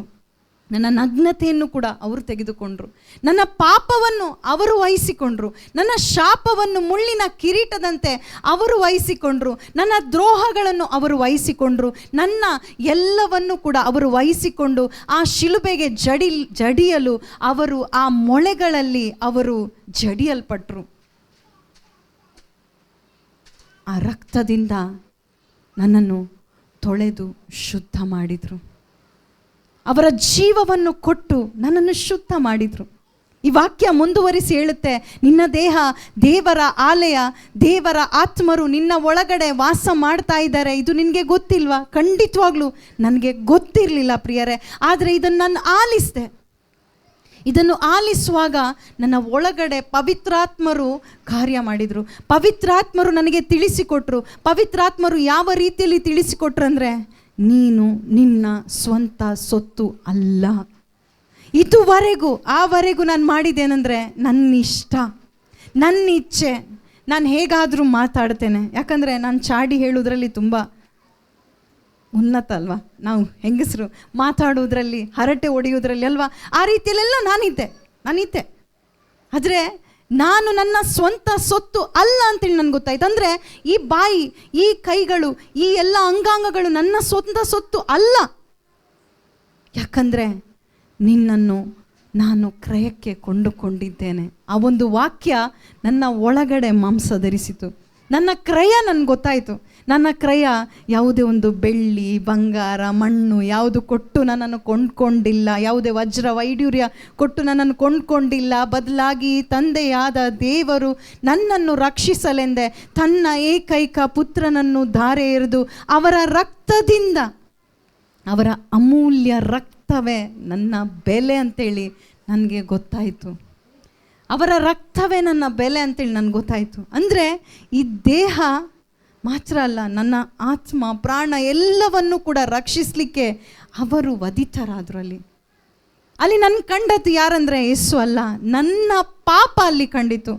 ನಾನು ಮರಣ ಹೊಂದಿದೆ, ಇದನ್ನು ನಾನು ವಿಶ್ವಾಸಿಸಿದೆ. ಹೌದು ಯೇಸುವೆ, ನನ್ನ ಬದಲಿಗೆ ನೀವು ಸತ್ತಿದ್ದೀರಿ. ಅಂದರೆ ನನ್ನ ಪಾಪವನ್ನು ನೀವು ಹೊತ್ತುಕೊಂಡಿದ್ದೀರಿ, ನನ್ನ ಶಾಪವನ್ನು ನೀವು ಹೊತ್ತುಕೊಂಡಿದ್ದೀರಿ ಅಂತೇಳಿ ನಾನು ವಿಶ್ವಾಸ ಇಟ್ಟೆ. ನನ್ನ ಸಮಾಧಿ ಕೂಡ ಆಯಿತು ಯೇಸುವಿನಲ್ಲಿ. ನಾನು ಪುನರುತ್ಥಾನನಾದೆ ನಾನು ಯೇಸುವಿನಲ್ಲಿ. ಮಾತ್ರ ಅಲ್ಲ, ನನ್ನನ್ನು ಸ್ವರ್ಗ ಸಾಮ್ರಾಜ್ಯದಲ್ಲಿ ಪಿತನ ಬಲಪಾರ್ಶ್ವದಲ್ಲಿ ಅವರು ಕೂತು ನನ್ನ ಬದಲಿಗೆ ಅವರು ಕೂತ್ಕೊಂಡಿದ್ದಾರೆ. ಅಂದರೆ ನಾನು ನೀತಿವಂತನಾಗಿದ್ದೇನೆ, ಅಂದರೆ ನಾನು ದೇವರ ಮಗನಾಗಿದ್ದೇನೆ ಅಂತೇಳಿ ನನಗೆ ಗೊತ್ತಾಯಿತು. ನಾನೇನೂ ಮಾಡಿಲ್ಲ, ನಾನು ಯಾವ ಸತ್ಕಾರ್ಯನೂ ಮಾಡಿಲ್ಲ, ನಾನು ಏನು ಮಾಡದೆ, ಯಾವ ಪ್ರಾರ್ಥನೆ ಇಲ್ಲ, ಯಾವ ಉಪವಾಸ ಇಲ್ಲ. ನಾನು ಹೇಳಿದ್ನಲ್ಲ, ಏನು ಮಾಡಿದ್ದು ಗೊತ್ತಿದೆಯಲ್ವ ನಿಮಗೆ? ಪಾಪ ಮಾತ್ರ ಇದೆ, ಲಿಸ್ಟ್ ಇಷ್ಟು ದೊಡ್ಡದಿದೆ. ಅದನ್ನು ತೆಗಿಲಿಕ್ಕೆ ನಿಮ್ಮಿಂದಲೂ ಆಗೋದಿಲ್ಲ, ಯಾವ ಬ್ರದರ್ಸಿಂದಲೂ ಆಗಲಿಲ್ಲ, ಯಾರಿಂದಲೂ ಆಗಲಿಲ್ಲ. ಆದರೆ ನನಗಾಗಿ ನನ್ನನ್ನು ಪ್ರೀತಿಸಿದಂತಹ, ನನ್ನನ್ನು ಈಗಲೂ ಪ್ರೀತಿಸ್ತಾ ಇರುವ ಆ ಯೇಸುವಿನಿಂದ ಮಾತ್ರವೇ ಸಾಧ್ಯ ಆಯಿತು. ಮಾತ್ರ ಅಲ್ಲ, ಆ ಶಿಲುಬೆಯಲ್ಲಿ ಎಲ್ಲವನ್ನು ಅಳಿಸಿ ಹಾಕಿದರು. ನನಗೊಂದು ಹೊಸ ಜನ್ಮ ದೇವರು ಕೊಟ್ಟರು.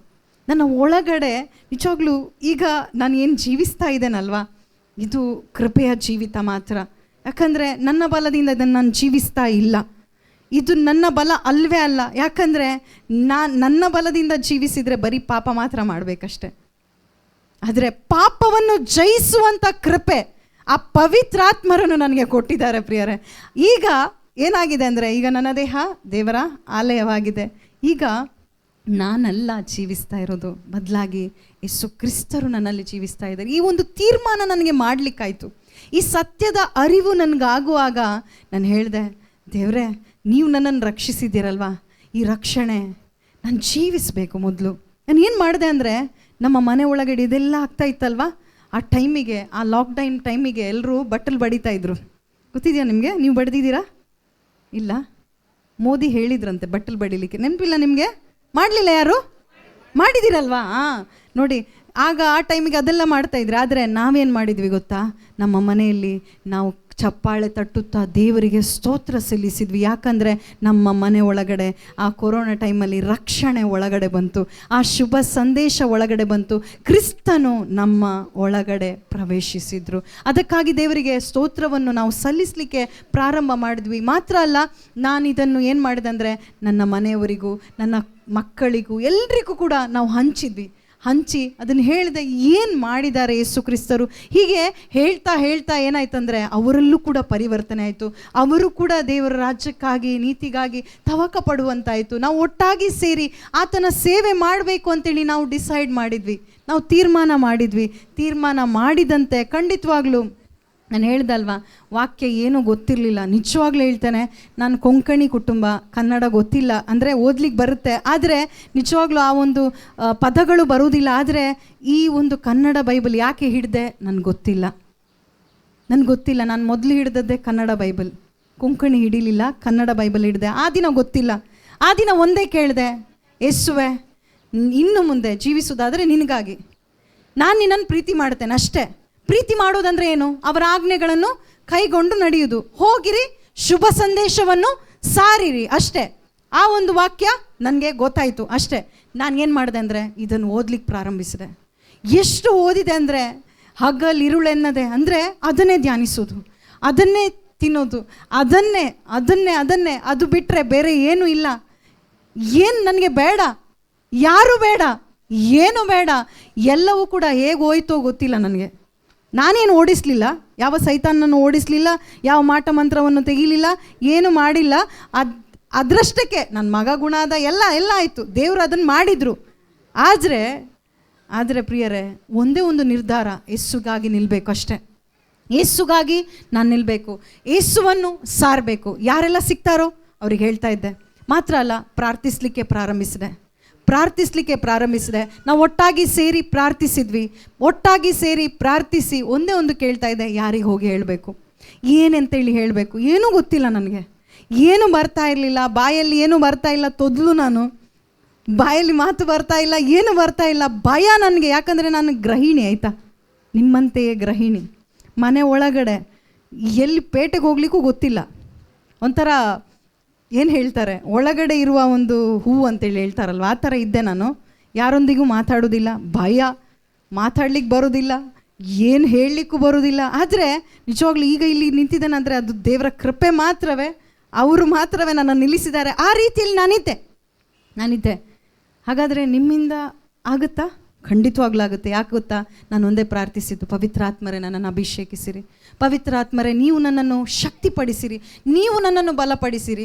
ಮಾತ್ರ ಅಲ್ಲ, ಅದರೊಂದಿಗೆ ನಾನು ಏನು ಮಾಡ್ತಾ ಅಂದರೆ ವಾಕ್ಯವನ್ನು ಓದಲಿಕ್ಕೆ ಪ್ರಾರಂಭಿಸಿದೆ. ವಾಕ್ಯ ಯಾವ ಥರ ಓದಿದೆ ಅಂದರೆ, ಇದು ನನಗಾಗಿ. ಈ ವಾಕ್ಯವನ್ನು ಸುಮ್ಮನೆ ಎಲ್ಲೋ ಏನೋ ಓದಿ ಬಿಡುವುದಲ್ಲ, ಬದಲಾಗಿ ನನ್ನ ಹೃದಯದಲ್ಲಿ ನಾಟಿಸಿದೆ. ಇದನ್ನು ಹೃದಯದೊಳಗಿಟ್ಟೆ. ಇದು ನನ್ನ ವಜ್ರ ವೈಡೂರ್ಯವಾಯಿತು. ಹೀಗೆ ಹಿಡಿದು ಅಲ್ಲ, ನನ್ನ ಒಳಗಡೆ ಇದನ್ನು ಎಷ್ಟು ನಾನು ಸಂಗ್ರಹಿಸಿದೆ ಅಂದರೆ ಯಾವುದೆಲ್ಲ ಆಗುತ್ತೋ, ಅಂದರೆ ನನ್ನ ಒಳಗಡೆ ಕಾರ್ಯ ಮಾಡಿತು. ಈಗ ನಾನು ಏನು ಹೀಗಿದ್ದೇನಲ್ವ, ಹೀಗಿರಲಿಲ್ಲ, ತುಂಬ ಸ್ಟೈಲಿಶ್ ಆಗಿದ್ದೆ, ಆಯಿತಾ. ಆದರೆ ಇದೆಲ್ಲ ಬಿಡಲಿಕ್ಕೆ ಆಯ್ತು, ನಾನೇನು ಮಾಡಲಿಲ್ಲ, ಬದಲಾಗಿ ಪವಿತ್ರಾತ್ಮರು ನನ್ನಲ್ಲಿ ಮಾಡಿದರು. ನಾನೊಂದು ಏನು ಮಾಡಿದೆ ಅಂದರೆ ನನ್ನನ್ನೇ ದೇವರಿಗೆ ಬಿಟ್ಟುಕೊಟ್ಟೆ. ನೀವು ನನ್ನಲ್ಲಿ ಕಾರ್ಯ ಮಾಡಿರಿ, ನೀವು ನನ್ನನ್ನು ನಡೆಸಿರಿ, ಅಷ್ಟೇ ನಾನು ಕೇಳಿದ್ದು. ಆಗ ನನ್ನ ಮಾತು ಬದಲಾಯಿತು. ಮೊದಲೇನಾಗಿತ್ತು? ಹರಟೆ ಇತ್ತು, ಬರೀ ಹರಟೆ, ಬರೀ ಸೀರಿಯಲ್, ಎಲ್ಲ ಸ್ಟಾಪ್ ಆಯಿತು. ಒಂದೇ ಒಂದು ನಿರ್ಧಾರ, ಯೇಸುವೆ ಬದುಕಿದ್ರು ಸತ್ರು ನಿಮಗಾಗಿ ಮಾತ್ರ. ಎಲ್ಲವೂ ಕೂಡ ಬಿಡಲಿಕ್ಕಾಯಿತು. ಸಾರಾಯಿ ಹೋಯಿತು, ಎಲ್ಲ ಹೋಯಿತು, ನಮ್ಮಿಂದ ಹೇಗೆ ಹೋಗಿದೆಯೋ ನನಗೆ ಗೊತ್ತಿಲ್ಲ. ಮಾತ್ರ ಅಲ್ಲ, ಹಾಗಿರುವಾಗ ಜನರು ಕೂಡ ದೂರ ಹೋಗ್ತಾರೆ. ಜನರು ಕೂಡ ಯಾರೆಲ್ಲ ನಮ್ಮ ಬಳಿಗೆ ಬರ್ತಾ ಇದ್ರು, ಯಾರೆಲ್ಲ ನಮ್ಮ ಸ್ನೇಹಿತರು ಅಂತೇಳಿ ನಾವು ತಿಳ್ಕೊಳ್ತಾ ಇದ್ವಿ, ಅದೆಲ್ಲ ನಮ್ಮಿಂದ ದೂರ ಆಯಿತು. ಅವರು ನಮ್ಮಿಂದ ದೂರ ಆದರು, ಗೊಣ ಕೊಟ್ಟಲಿಕ್ಕೆ ಪ್ರಾರಂಭಿಸಿದರು, ಅವರು ನಮ್ಮನ್ನು ನಿಂದಿಸಲಿಕ್ಕೆ ಪ್ರಾರಂಭಿಸಿದರು, ನೀವೇನೋ ಎಲ್ಲೋ ಮಾಡ್ತಾ ಇದ್ದೀರಿ ಅಂತೇಳಿ ನನ್ನನ್ನು ದ್ವೇಷಿಸಲಿಕ್ಕೆ ಪ್ರಾರಂಭಿಸಿದರು. ಆದರೆ ನಮ್ಮಿಂದ ಏನಾಯ್ತಂದರೆ ಅವರಿಗಾಗಿ ನಾವು ಪ್ರಾರ್ಥಿಸಿದ್ವಿ, ಅವರನ್ನು ಪ್ರೀತಿಸಲಿಕ್ಕೆ ಪ್ರಾರಂಭಿಸಿದ್ವಿ. ಅವರನ್ನು ನಾವು ಯಾವ ಥರ ಅಂದರೆ, ಅವ್ರಿಗೆ ಗೊತ್ತಿಲ್ಲ, ಏನೂ ಗೊತ್ತಿಲ್ಲ, ಸತ್ಯದ ಅರಿವಿಲ್ಲ ಅಂತೇಳಿ ಅವರಿಗಾಗಿ ಕ್ಷಮಿಸಿ ನಾವು ಪ್ರಾರ್ಥಿಸ್ಲಿಕ್ಕೂ ಕೂಡ ನಮ್ಮಿಂದ ಸಾಧ್ಯ ಆಯಿತು. ಮಾತ್ರ ಅಲ್ಲ, ಹೀಗೆ ಹೇಳ್ತಾ ಈ ನಿಂದನೆಗಳು ನಿಮ್ಗೆ ಗೊತ್ತಿದೆ ಅಲ್ವಾ, ಆ ನಿಂದನೆಗಳು ಬರುತ್ತೆ ಖಂಡಿತವಾಗ್ಲೂ. ಆಗ ಮನಸ್ಸೋತು ಹೋಗಿಲ್ಲ. ಯಾಕೆ ಗೊತ್ತಾ ಮನಸ್ಸೋತು ಹೋಗಲಿಲ್ಲ? ಯಾಕಂದರೆ ನನ್ನ ಒಳಗಡೆ ಇರುವ ಆ ವಾಕ್ಯಗಳು ನನ್ನನ್ನು ಬಲಪಡಿಸ್ತಾ ಇತ್ತು, ಆ ವಾಕ್ಯಗಳು ನನ್ನನ್ನು ಚೇತನಗೊಳಿಸ್ತಾ ಇತ್ತು, ಆ ವಾಕ್ಯಗಳು ನನ್ನನ್ನು ಸಂತೈಸ್ತಾ ಇತ್ತು, ಆ ವಾಕ್ಯಗಳು ನನ್ನನ್ನು ಬಲಪಡಿಸಿ ನಿಲ್ಲುವಂತೆ ಮಾಡಿತು, ಪ್ರೀತಿಸುವಂತೆ ಮಾಡಿತು, ಕ್ಷಮಿಸುವಂತೆ ಮಾಡಿತು. ಮಾತ್ರ ಅಲ್ಲ, ಏನಾಯ್ತಂದರೆ ಅದಾದ ನಂತರ ನನ್ನ ಮನೆಗಳಿಗೆ ಓಡಲಿಕ್ಕೆ ಪ್ರಾರಂಭಿಸಿದೆ. ನನಗೆ ಗೊತ್ತೇ ಇಲ್ಲ ಯಾವ ಮನೆಗಳು ದೇವರಾತ್ಮರು ತೋರಿಸುವಂಥ ಆ ಒಂದು ಮನೆಗಳು. ಇದಾಗುತ್ತಾ? ಖಂಡಿತವಾಗ್ಲೂ ಆಗುತ್ತೆ. ಯಾಕಂದರೆ ನನ್ನ ಜೀವಿತದಲ್ಲಿ ಇದಾಗಿದೆ. ಊರುಗಳಿಗೆ ಹೋಗಲಿಕ್ಕೆ ಸ್ಟಾರ್ಟ್ ಮಾಡಿದೆ. ಕರ್ನಾಟಕದ ಒಂದು ಕೂಡ ನನಗೆ ಜ್ಞಾನ ಇಲ್ಲ, ಆದರೆ ಈ ದಿನ ಇಲ್ಲಿ ಬಂದಿದ್ದಾನಾದರೆ ಅದು ಆತನು ಕರೆದುಕೊಂಡು ಬಂದಿದ್ದಾನೆ ಅಷ್ಟೇ. ಯಾಕಂದರೆ ಇಲ್ಲಿ ನಿಮಗೇನು ಹೇಳಲಿಕ್ಕೆ ಬಂದಿಲ್ಲ, ಬದಲಾಗಿ ಈ ಸುವಾರ್ತೆ ನಿಮ್ಮ ಒಳಗಡೆ ಹೋಗಬೇಕು, ನೀವು ಎದ್ದು ಇದನ್ನು ಸಾರಬೇಕು ಅಷ್ಟೇ. ಯಾಕಂದರೆ ಸಭೆ ಉಜ್ಜೀವನಗೊಳ್ಬೇಕು, ಸಭೆ ಪವಿತ್ರಾತ್ಮರಿಂದ ತುಂಬಲ್ಪಡಬೇಕು, ಅದೇ ಒಂದು ಉದ್ದೇಶ. ಹೀಗಿರುವಾಗ ನಿಜವಾಗ್ಲೂ ಶೋಧನೆಗಳು ಬಂದೇ ಬರುತ್ತೆ. ನನ್ನ ದೇಹಕ್ಕೇ ಶೋಧನೆ ಬಂತು, ನನ್ನ ಪರೀಕ್ಷೆ ಆಯಿತು, ವಿಶ್ವಾಸದ ಒಂದು ಪರೀಕ್ಷೆ. ಯಾವ ರೀತಿಯಲ್ಲಿ ಆಯ್ತಂದರೆ ನನ್ನ ಒಂದು ಬಲಗಡೆಯ ಒಂದು ಕಾಲು ಅದು ನಿಶ್ಚೇತನಗೊಂಡಿತು. ಇನ್ನು ನೀನು ನಡೆಯುವುದಿಲ್ಲ ಅಂತೇಳಿ ನನಗೆ ಹೇಳಿದರು. ನಾನು ಮಲಗಿದಲ್ಲೇ ಇದ್ದೆ, 6 ತಿಂಗಳು ಇದ್ದೆ. ಆದರೆ ಒಂದು ಮನಸ್ಸಲ್ಲಿ ಒಂದು ಥಾಟ್ ಬರ್ತಾಯಿತ್ತು, ಒಂದು ಆಲೋಚನೆ ಬರ್ತಾಯಿತ್ತು, ಯಾಕೆ ದೇವರೇ ನಿಮ್ಮ ಸೇವೆಗಾಗಿ ನಾನು ನಿಂತಿದ್ದೇನೆ, ಆದರೆ ಯಾಕೆ ಈ ಒಂದು ಪರಿಸ್ಥಿತಿ? ಆದರೆ ಆ ಒಂದು ಪರಿಸ್ಥಿತಿ ಒಂದು ದೇಹದ ಮುಖಾಂತರ ಈ ಪ್ರಶ್ನೆ ಬಂದರೂ ಕೂಡ ಆ ಪರಿಸ್ಥಿತಿಯಲ್ಲೂ ಕೂಡ ದೇವರ ಆತ್ಮರು ಅವರ ವಾಕ್ಯದಿಂದ ನನ್ನನ್ನು ಬಲಪಡಿಸ್ತಾ ಇದ್ರು. ಯಾವ ಥರ ಅಂದರೆ, ನನ್ನ ಮಕ್ಕಳು, ನನ್ನ ಯಜಮಾನರು ಕೂಡ ನಾವು ಸೋತೋಗಿಲ್ಲ, ನಮ್ಮ ಕಣ್ಣಿಂದ ನೀರು ಬಂದಿಲ್ಲ. ಬದಲಾಗಿ ಯಾರೆಲ್ಲ ನನ್ನನ್ನು ಭೇಟಿ ಆಗ್ಲಿಕ್ಕೆ ಬರ್ತಾಯಿದ್ರು, ಯಾರು ಪೇಷಂಟ್ ಅಂತೇಳಿ ಕೇಳ್ತಾಯಿದ್ರು. ಯಾಕಂದರೆ ಆ ಒಂದು ದೇವರ ಪ್ರಸನ್ನತೆ ಅಂದರೆ ಆ ಪವಿತ್ರಾತ್ಮರ ಶಕ್ತಿ ಅಲ್ಲಿ ಕಾಣಲ್ಪಡ್ತು. ಆ ಒಂದು ಕೃಪೆ ನಿಮ್ಮ ಬಲಹೀನತೆಯಲ್ಲೇ, ನಿಮ್ಮ ನಿಶಕ್ತಿಯಲ್ಲೇ ದೇವರ ಬಲ ಪರಿಪಕ್ವವಾಗುವುದಂತೇಳಿ ನನಗೆ ನೋಡ್ಲಿಕ್ಕಾಯ್ತು. ಯಾಕಂದರೆ ಆ ಒಂದು ಸಂದರ್ಭದಲ್ಲಿ ಯಾರೆಲ್ಲ ನನಗೆ ಭೇಟಿಯಾಗ್ಲಿಕ್ಕೆ ಬರ್ತಾಯಿದ್ರೋ ಅಲ್ಲಿ ಸುವಾರ್ತೆ ಹೇಳಲಿಕ್ಕಾಯ್ತು, ಅಲ್ಲಿ ದೇವರು ಅದ್ಭುತ ಕಾರ್ಯಗಳನ್ನು ಮಾಡುವುದನ್ನು ಕೂಡ ನಾನು ಕಂಡೆ. ಮಾತ್ರ ಅಲ್ಲ, ಅನೇಕರು ಯೇಸುವಿನಡೆಗೆ ಬರುವಂಥ ಒಂದು ಕಾರ್ಯ ಆ ಒಂದು ಪರಿಸ್ಥಿತಿಯಲ್ಲೂ ಕೂಡ ದೇವರು ಮಾಡಲು ಶಕ್ತರು ಎಂದು ಕೂಡ. ಯಾಕಂದರೆ ನನಗೆ ತೋರಿಸ್ಬೇಕಲ್ಲ, ನನ್ನಿಂದ ಆಗುವುದಲ್ಲ, ದೇವರು ಮಾಡುವಂಥ ಕಾರ್ಯ ಅಂತೇಳಿ ನನಗೆ ಅಲ್ಲಿ ನೋಡಲಿಕ್ಕಾಯಿತು. ಮಾತ್ರ ಅಲ್ಲ, ಆ ಒಂದು ಪರಿಸ್ಥಿತಿಯಲ್ಲಿ ನಾನಿರುವಾಗ ಈಗ ಗೊತ್ತಾಯ್ತಲ್ವ, ಈಗ ನಾನು ನಿಂತಿದ್ದೇನೆ ಅಲ್ವಾ, ದೇವರು ಕಾರ್ಯ ಮಾಡಿದರು. ನನಗೆ ಸೌಖ್ಯನ ಕೂಡ ಕೊಟ್ಟದವರೇ. ಯಾಕಂದರೆ ಒಂದೇ ಒಂದು ಹೇಳಿದೆ, ಸೌಖ್ಯ ಪಡೆದಾದ ನಂತರ ಈ ದೇಹ ಯಾವುದೆಲ್ಲ ಲೋಕಕ್ಕಾಗಿ ಉಪಯೋಗವಾಗಿದೆಯೋ, ಯಾವುದೆಲ್ಲ ಹೀನ ಪರಿಸ್ಥಿತಿಯಲ್ಲಿ ನಾನು ಹೋಗಿದ್ದೇನೋ, ಯಾವ ರೀತಿಯಲ್ಲಿ ಈ ಅಂಗಾಂಗಗಳ ಮುಖಾಂತರ ಯಾವುದೆಲ್ಲ ಪಾಪವನ್ನು ನಾನು ಮಾಡಿದ್ದೇನೋ, ಈ ಮನಸ್ಸಿಂದ ಇರ್ಬೋದು, ಈ ಒಂದು ಬಾಯಿ ಮಾತಿಂದ ಇರ್ಬೋದು, ಈ ಒಂದು ಅಂಗಾಂಗಗಳ ಮುಖಾಂತರ ಇರ್ಬೋದು, ಏನೆಲ್ಲ ಮಾಡಿದೇನೋ ಅಪ್ಪ, ಇನ್ನು ಈ ದೇಹ, ಈ ಬಾಯಿ ನಿಮಗಾಗಿ ಉಪಯೋಗ ಆಗಬೇಕು. ಈ ಬಾಯಿಂದ ಬರುವಂಥ ಒಂದೊಂದು ಮಾತುಗಳು ಒಬ್ಬೊಬ್ಬರ ಒಂದು ಮನಸ್ಸನ್ನು ತಟ್ಟಬೇಕು. ಈ ಬಾಯಿಂದ ಬರಡು ಮಾತು ಬರಬಾರ್ದು, ಈ ಬಾಯಿಂದ ಹರಟೆ ಮಾತು ಬರಬಾರ್ದು, ಬದಲಾಗಿ ದೇವರ ವಾಕ್ಯ ಮಾತ್ರವೇ ಬರಬೇಕು ಅಂತೇಳಿ ನನಗೆ ನಿರ್ಧಾರ ಮಾಡಲಿಕ್ಕಾಯಿತು. ಮಾತ್ರ ಅಲ್ಲ, ಆ ನಿರ್ಧಾರದಂತೆ ಪವಿತ್ರಾತ್ಮರನ್ನು ಆಶ್ರಯಿಸ್ಲಿಕ್ಕೆ ನನಗಾಯಿತು ಪ್ರಿಯರೇ. ಯಾಕಂದರೆ ಇದು ನಾನು ಯಾವತ್ತೂ ಊಹಿಸಲಿಲ್ಲ ನಾನು ಸೇವೆಗೆ ಬರ್ತೇನೆ ಅಂತೇಳಿ. ಯಾಕಂದರೆ ನನ್ನ ಉದ್ದೇಶ, ಗುರಿ ಏನಾಗಿತ್ತಂದರೆ ಈ ಲೋಕದಲ್ಲಿ ನಾನು ಇರಬೇಕು, ಈ ಲೋಕದ ರೀತಿ ನೀತಿಯಲ್ಲಿ ನಾನು ಜೀವಿಸಬೇಕು. ಯಾವತ್ತೂ ನನ್ನ ಕನಸು ಕೂಡ ಕಾಣಲಿಲ್ಲ. ಯಾಕಂದರೆ ನನಗೆ ಅಲ್ಲೆಲ್ಲೂಯ ಹೇಳುವವರಂದರೆ ತುಂಬ ಕೋಪ ಬರ್ತಾಯಿತ್ತು, ಮತ್ತು ವಾಕ್ಯ ಹೇಳುವವರಂದರೆ ಅವ್ರನ್ನ ಹಿಡಿದು ಓಡಿಸ್ಬೇಕು ಅಂತೇಳಿ ಅನ್ನಿಸ್ತಾ ಇತ್ತು ನನಗೆ. ನನಗೆ ನಾನು ತುಂಬ ಅವ್ರನ್ನ ದ್ವೇಷಿಸ್ತಾ ಇದ್ದೆ. ಆದರೆ ಈಗ ನನಗೆ ಗೊತ್ತು, ನನ್ನ ಏಸಪ್ಪ ಬಂದದ್ದು ಎಲ್ಲ ಜಾತಿ ಜನಾಂಗದವರು ಆತನ ಬಳಿಗೆ ಬರಬೇಕು ಅಂತೇಳಿ, ಎಲ್ಲ ಜಾತಿ ಜನಾಂಗದವರಿಗೆ ಅವರು ಸಿಗಬೇಕು ಅಂತೇಳಿ ಈಗ ನನ್ನ ಒಳಗಡೆ ಆಸೆ ಬಂದಿದೆ. ಈಗ ನನ್ನ ಗುರಿ ಉದ್ದೇಶ ಏನಂದರೆ ಒಂದೇ, ನಿತ್ಯ ಜೀವ ಪಡಿಬೇಕೆಲ್ಲರೂ. ನಾನು ನಿತ್ಯ ಜೀವವನ್ನು ಹೊಂದಿದ್ದೇನೆ, ಆ ಒಂದು ರಕ್ಷಣೆ ಹಾದಿಯಲ್ಲಿ ನಾನು ನಡಿಬೇಕು. ಖಂಡಿತವಾಗ್ಲೂ ನನಗೂ ಶರೀರ ಇದೆ, ಪಾಪ ಒಂದು ಪ್ರಚೋದನೆ ಬರುತ್ತೆ. ಆದರೆ ಆ ಪಾಪದ ಒಂದು ಪ್ರಚೋದನೆಗೆ ನನಗೆ ಬೀಳದಂತೆ, ಬಿದ್ದರೂ ಕೂಡ ಎದ್ದು ಬರುವಂತೆ ನನಗೆ ಪವಿತ್ರಾತ್ಮರು ಮಾತ್ರ ಅಲ್ಲ, ದೇವರ ವಾಕ್ಯ ನನಗೆ ಬಲ ಕೊಡ್ತಾ ಇದೆ. ಒಂದೇ ಒಂದು ಉದ್ದೇಶ ಪ್ರಿಯರೇ, ನಿಜವಾಗ್ಲೂ ಈಗ ನಾನು ಕುಟುಂಬದಿಂದ ಈಗ ದೂರ ಇದ್ದೇನಲ್ವಾ, ಆದರೆ ಮಕ್ಕಳಿರ್ಬೋದು, ನನ್ನ ಪತಿ ಇರ್ಬೋದು, ಅವರು ಈ ಶುಭ ಸಂದೇಶ ಕಾರ್ಯಕ್ಕಾಗಿ ಅವರು ಸಹಕರಿಸುವಂತೆ ನನಗೆ ದೇವರು ಮಾಡಿದ್ದಾರೆ. ಯಾಕಂದರೆ ನಾವು ಒಟ್ಟಾಗಿ ಸೇರಿ ಈಗ ಸೇವೆ ಮಾಡ್ತಾ ಇದ್ದೇವೆ. ಅವ್ರು ಅಲ್ಲಿರ್ಬೋದು, ಆದರೆ ಈಗ ನಾನು ಮಾಡ್ತಾ ಇದ್ದೇನೆ ಅವರೊಂದಿಗೆ ಸೇರಿ. ಯಾಕಂದರೆ ನಾವೆಲ್ಲರೂ ಒಂದಾಗಿದ್ದೇವೆ ಆತ್ಮರ ಮುಖಾಂತರ. ಅದೇ ರೀತಿಯಲ್ಲಿ ಯಾವಾಗ ನೀವು ಆಸೆ ಪಡ್ತೀರೋ ಈ ಒಂದು ಶುಭ ಸಂದೇಶದ ಮುಖಾಂತರ, ಯಾವಾಗ ಯೇಸುಗಾಗಿ ನಾನು ಜೀವಿಸಬೇಕು, ಯೇಸುವೆ ನನಗೆ ಸಹಾಯ ಮಾಡಿ. ಯಾಕಂದರೆ ಎಷ್ಟೋ ಜನರು ಈ ಒಂದು ಪಾಪದಲ್ಲಿ ಬಿದ್ದು, ಈ ಒಂದು ನರಳಾಟದಲ್ಲಿ ಏನೇನೋ ಮಾಡಿಕೊಂಡು, ಏನೇನೋ ಪರಿಹಾರವನ್ನು ಹುಡುಕಿಕೊಂಡು ಎಲ್ಲೆಲ್ಲೋ ಇದ್ದಾರೆ. ಅವರನ್ನು ರಕ್ಷಿಸಲಿಕ್ಕೆಂದೇ ನಮ್ಮೊಬ್ಬೊಬ್ಬರನ್ನು ಆರಿಸಿದ್ದಾರೆ ಪ್ರಿಯರೇ. ನಾವು ಸಾಧಾರಣ ಅಲ್ಲ, ಯೋಚಿಸಬೇಡಿ. ಹವ್ವಳು ಕೂಡ ಅಲ್ಲಿ ವಂಚನೆಗೆ ಬಿದ್ದಿರ್ಬೋದು, ಆದರೆ ದೇವರ ವಾಕ್ಯ ಹೇಳುತ್ತೆ 1 ತಿಮೋತಿಯಲ್ಲಿ, ಅಲ್ಲಿ 2ನೇ ಅಧ್ಯಾಯನ 4ನೇ ಅಧ್ಯಾಯ ಅಲ್ಲಿ ಇದೆ, ಆ ಹವ್ವಳು ಪಾಪ ಮಾಡಿದ್ರಾದರೆ ಈಗ ಅದೇ ಒಂದು ಹೆಣ್ಣು ನಿಂತರೆ ಪವಿತ್ರಾತ್ಮರು ಆ ಪ್ರೀತಿಯಿಂದಲೂ ವಿಶ್ವಾಸದಿಂದಲೂ ಆಕೆಯನ್ನು ಬೆಳೆಸ್ತಾರೆ ಅಂತೇಳಿ ಹೇಳಿದ್ದಾರೆ. ಅದೇ ರೀತಿಯಲ್ಲಿ ಯಾಕೆ ಹೇಳ್ತಾ ಇದ್ದಾನಂದರೆ, ಒಂದೊಂದು ಹೆಣ್ಣು ಮಗಳಿರ್ಬೋದು, ಯಾರೇ ಇರ್ಬೋದು, ಇಲ್ಲಿ ಯಾರೇ ಇರ್ಬೋದು, ಎಲ್ರಿಗೂ ರಕ್ಷಣೆ ಒಂದೇ ರೀತಿಯಲ್ಲಿ ಕೊಟ್ಟಿದ್ದಾರೆ.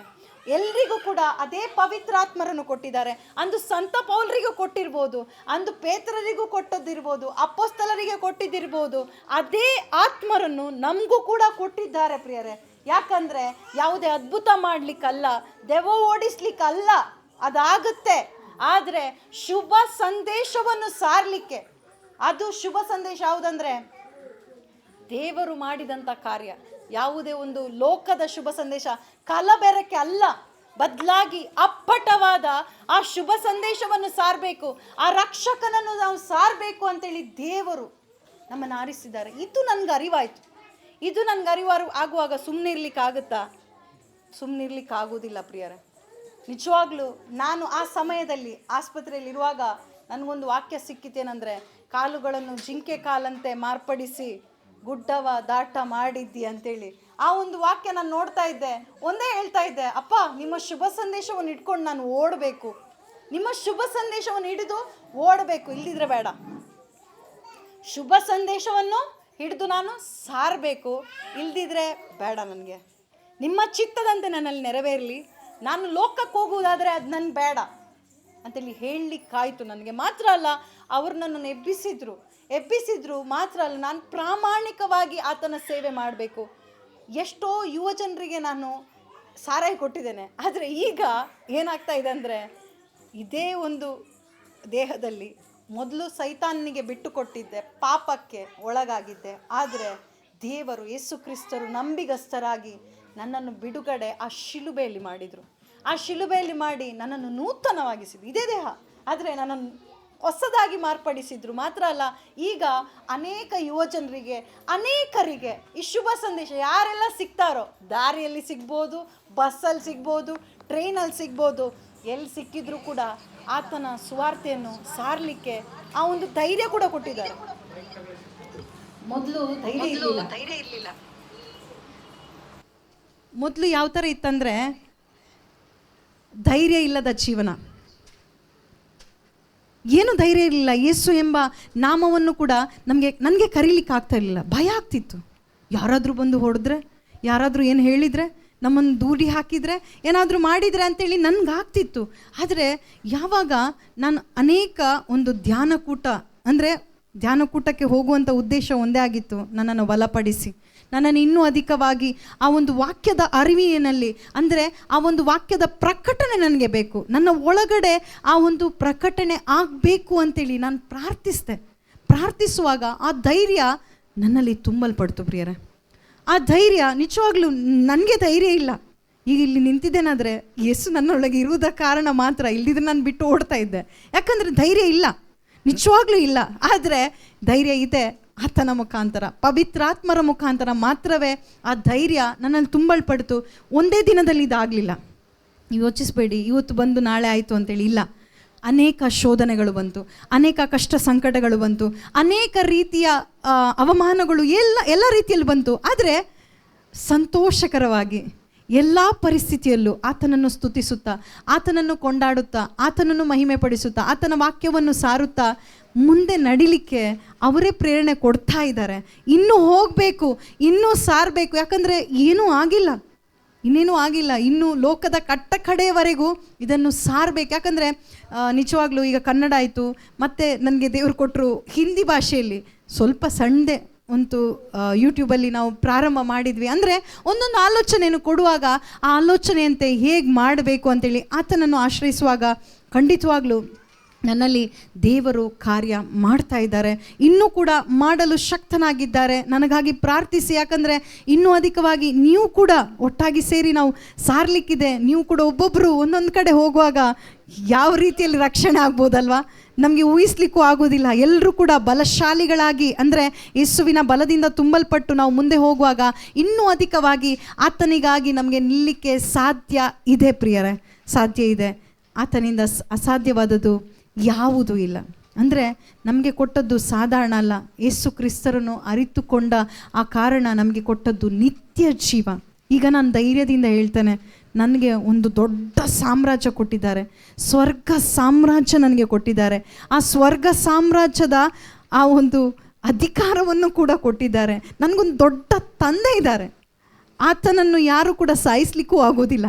ಆತನು ನನ್ನನ್ನು ಬಿಟ್ಟು ಕೂಡ ಹೋಗೋದಿಲ್ಲ, ನನ್ನೊಂದಿಗೆ ಇದ್ದು ನನ್ನನ್ನು ನಡೆಸ್ತಾರೆ.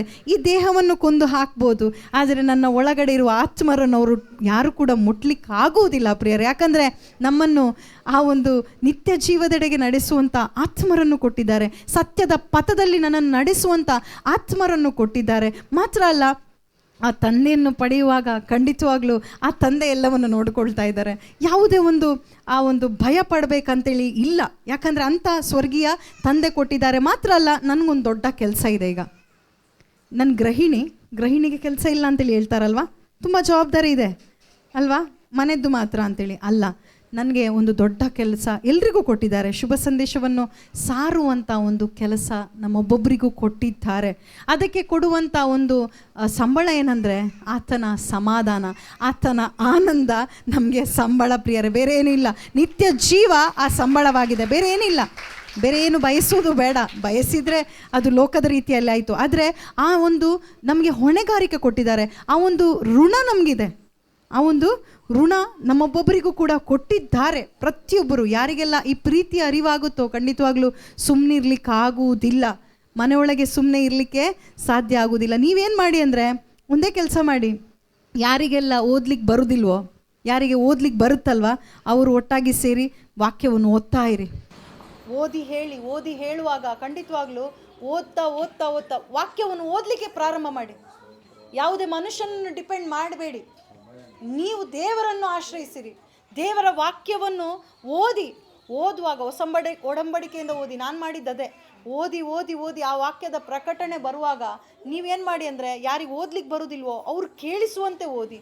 ಕೂತು ನಾವು ಏನು ಗೊತ್ತಾ, ಹರಟೆ ಹೊಡೆಯುವುದಕ್ಕಿಂತ ಅವ್ರ ಸುದ್ದಿ ಇವ್ರ ಸುದ್ದಿ ಹೇಳುವುದಕ್ಕಿಂತ ಕೂತು ನಾವು ಮೌನವಾಗಿ ಈ ಒಂದು ವಾಕ್ಯವನ್ನು ಧ್ಯಾನಿಸುವುದಿರ್ಬೋದು, ವಾಕ್ಯವನ್ನು ಹೇಳುವುದಿರ್ಬೋದು, ವಾಕ್ಯದ ರಹಸ್ಯಗಳನ್ನು ಪವಿತ್ರಾತ್ಮರಿಂದ ಕಲಿತ್ಕೊಳ್ಳೋದಿರ್ಬೋದು, ಅದನ್ನು ಮಾಡಿ. ಖಂಡಿತವಾಗ್ಲೂ ದೇವರು ಅಲ್ಲಿ ನಮ್ಮಲ್ಲಿ ಚಲಿಸ್ತಾರೆ, ಅಲ್ಲಿ ನಮ್ಮಲ್ಲಿ ಕಾರ್ಯ ಮಾಡ್ತಾರೆ. ಇದನ್ನೇ ಮಾಡಿ. ಖಂಡಿತವಾಗ್ಲೂ ದೇವರು ನಮ್ಮನ್ನು ಇನ್ನೂ ಅಧಿಕವಾಗಿ ಆತನ ಕೃಪೆಯಿಂದ ಉಪಯೋಗಿಸುವವರಾಗಿದ್ದಾರೆ. ಇದೇನು 3 ದಿನದ ಧ್ಯಾನಕೂಟ ಸುಮ್ಮನೆ ಅಲ್ಲ, ಬದಲಾಗಿ ಒಂದು ಅದ್ಭುತಕರವಾದ ಒಂದು ಶಕ್ತಿಯಿಂದ ನಮ್ಮನ್ನು ತುಂಬಿಸಿ ಬಲಪಡಿಸಿ ಮುಂದೆ ನಡೆಸುವಂಥ ಕೂಟವಾಗಿದೆ. ಅದಕ್ಕಾಗಿ ದೇವರಿಗೆ ಸ್ತೋತ್ರ ಸಲ್ಲಿಸೋಣ. ಈ ಸಮಯದಲ್ಲಿ ನನಗಾಗಿಯೂ ಪ್ರಾರ್ಥಿಸಿ, ಇನ್ನೂ ಅಧಿಕವಾಗಿ ಅನೇಕರು ಎದ್ದೇಳಲಿ ಎಂದು ನಾವು ಪ್ರಾರ್ಥಿಸೋಣ. ಅನೇಕ ದೇವ ಸೇವಕರು ನಮಗೆ ಬೇಕು, ಅನೇಕರು ಯೇಸುವಿಗಾಗಿ ನಿಲ್ಲಬೇಕು, ಅನೇಕರು ಯೇಸುವಿನ ರಕ್ತಸಾಕ್ಷಿ ಆಗಬೇಕು. ನನಗೂ ಆಸೆ ಅದು, ಆದರೆ ಆ ಒಂದು ಮಟ್ಟಿಗೆ ತಲುಪ್ತೇನೋ ಗೊತ್ತಿಲ್ಲ. ಆದರೂ ಬಯಕೆ ಅದೇ ಆಗಿದೆ, ಎಲ್ಲಿ ಹೋದರೂ ಕೂಡ ಆತನಿಗಾಗಿ ಸಾಕ್ಷಿಯಾಗಿ ನಿಲ್ಲಬೇಕು. ಅದು ಮರಣ ಕೂಡ ಆಗ್ಬೋದು, ಪರವಾಗಿಲ್ಲ. ಯೇಸುವೆ ನಿಮಗಾಗಿ, ಯಾಕಂದರೆ ನನಗಾಗಿ ಸತ್ತ ಯೇಸು, ಆತನಿಗಾಗಿ ನಾನೇನು ಕೊಡೋದು. ನೋಡಿ, ಆ ಶಿಲುಬೆಯಲ್ಲಿ ಅವರು ಕೇಳಿದ ನನ್ನ ಹತ್ರ ಒಂದು ಪ್ರಶ್ನೆ ಏನಂದರೆ, ನೋಡಮ್ಮ, ನಿನಗಾಗಿ ನನ್ನ ದೇಹ ಕೊಟ್ಟಿದ್ದೇನಲ್ವಾ, ಈಗ ನನ್ನ ದೇಹ ಆಯಿತು, ಅವರು ಪುನರುತ್ಥಾನ, ಈಗ ನನ್ನ ಬದಲಿಗೆ ಈ ಲೋಕದಲ್ಲಿ ಜೀವಿಸಲಿಕ್ಕೆ ನೀನು ನಿನ್ನ ದೇಹವನ್ನು ಕೊಡ್ತೀಯಾ ಅಂತೇಳಿ ಕೇಳಿದರು. ಅದಕ್ಕೆ ನಾನು ಹೇಳಿದೆ, ಹೌದಪ್ಪ ನಾನು ಕೊಡ್ತೇನೆ. ಆಗ ಏನೇ ಹೇಳಿದ್ರಂದರೆ, ನಿಮಗೂ ಕೂಡ ಅದೇ ಹೇಳ್ತಾ ಇದ್ದಾರೆ, ಏನಂದರೆ ಈ ಬಾಯಿ ಇವತ್ತಿನಿಂದ ನಿಮಗಾಗಿ ಆಗಲಿ, ಈ ಕೈ ಯೇಸು ಮುಟ್ಲಿ, ಈ ಕಾಲಿನ ಮುಖಾಂತರ ಯೇಸು ಚಲಿಸಲಿ, ಈ ಒಂದು ಮನಸ್ಸಿನ ಮುಖಾಂತರ ಯೇಸು ಆಲೋಚಿಸಲಿ. ಈ ರೀತಿಯಲ್ಲಿ ನನಗೆ ಬಿಟ್ಟು ಕೊಡಲಿಕ್ಕಾಯಿತು. ಯಾವಾಗ ನೀವು ಕೂಡ ಬಿಟ್ಟು ಕೊಡ್ತೀರೋ ಖಂಡಿತವಾಗ್ಲೂ ದೇವರು ಆತನ ಕರಗಳಲ್ಲಿ ಉಪಯೋಗಿಸ್ತಾರೆ. ಅದಕ್ಕಾಗಿ ದೇವರಿಗೆ ಸ್ತೋತ್ರವನ್ನು ಸಲ್ಲಿಸೋಣ. ಎದ್ದು ನಿಂತುಕೊಳ್ಳೋಣ. ನಮ್ಮಲ್ಲಿ ದೇವರು ಕಾರ್ಯ ಮಾಡಿದ್ದಾರೆ ಈ ಸಮಯದಲ್ಲಿ. ಯೇಸಪ್ಪ ಸ್ತೋತ್ರ ಅಪ್ಪ, ಯೇಸುವೆ ವಂದನೆಪ್ಪ, ಯೇಸುವೆ ಆರಾಧನೆ ಅಪ್ಪ. ಪಿತನೇ, ನೀವು ಮಾಡಿದಂಥ ಒಂದೊಂದು ಕಾರ್ಯಗಳಿಗಾಗಿ ನಿಮಗೆ ಸ್ತೋತ್ರ ಅಪ್ಪ. ನೀವು ಕೊಟ್ಟಂಥ ಶುಭ ಸಂದೇಶಕ್ಕಾಗಿ ನಿಮಗೆ ಸ್ತೋತ್ರ ಅಪ್ಪ. ಶುಭ ಸಂದೇಶದ ಮುಖಾಂತರ ಅಪ್ಪ ಅನೇಕರನ್ನು ಅಪ್ಪ ನೀವು ಸ್ಪರ್ಶಿಸಿದ್ದೀರಿ ಯೇಸುವೆ, ಅದಕ್ಕಾಗಿ ಸ್ತೋತ್ರ ಅಪ್ಪ. ಈ ಶುಭ ಸಂದೇಶ ಅಪ್ಪ ಲೋಕದ ಕಟ್ಟ ಕಡೆಯವರೆಗೂ ತಲುಪಲು ಬೇಕಾದ ದೇವ ಕೃಪೆಯಿಂದ ಬಲದಿಂದ ನಮ್ಮೊಬ್ಬರನ್ನು ತುಂಬಿಸಿರಿ ಅಪ್ಪ. ಇನ್ನು ಅಧಿಕವಾಗಿ ಅಪ್ಪ ಅನೇಕ ಸಾಕ್ಷಿಗಳು ಅಪ್ಪ ನಿಮ್ಮ ವಾಕ್ಯದ ಆ ಬಲದಿಂದ ತುಂಬಲ್ಪಟ್ಟ ಆ ಸಾಕ್ಷಿಗಳು ಅಪ್ಪ ರಕ್ತ ಸಾಕ್ಷಿಗಳು ಎದ್ದೇಳುವಂತಾಗಲಿ ಅಪ್ಪ. ಅನೇಕ ದೇವ ಸೇವಕರು ಕರ್ತನೆ ನಿಮ್ಮ ನಾಮ ಮಹಿಮೆಗಾಗಿ ಕರ್ತನೆ ಎದ್ದೇಳುವಂತಾಗಲಿ ಅಪ್ಪ. ಇಲ್ಲಿರುವಂಥ ಪ್ರತಿಯೊಬ್ಬರು ಅಪ್ಪ ಒಂದೇ ಒಂದು ದಾಹದಿಂದ ಯೇಸುವೆ ನೀವು ಬೇಕು ಅಪ್ಪ, ಇನ್ನೂ ಅಧಿಕವಾಗಿ ನೀವು ಬೇಕು, ಇನ್ನೂ ಅಧಿಕವಾಗಿ ನಿಮ್ಮ ವಾಕ್ಯವನ್ನು ಸಾರಬೇಕು ಎಂಬ ಒಂದು ದೇವ ಆ ಒಂದು ಅರಿವಿನಿಂದ ಪ್ರತಿಯೊಬ್ಬರು ತುಂಬುವಂತಾಗಲಿ ಅಪ್ಪ. ಅಂಥ ಕೃಪೆಯಿಂದ ಪ್ರತಿಯೊಬ್ಬರನ್ನು ತುಂಬಿಸಿರಿ ಎಂದು ಯೇಸು ಕ್ರಿಸ್ತರ ನಾಮದಲ್ಲಿ ಪ್ರಾರ್ಥಿಸ್ತಾ ಇದ್ದೇವೆ, ಜೀವವುಳ್ಳ ನಮ್ಮ ತಂದೆಯೇ. ಆಮೆನ್. Praise the lord.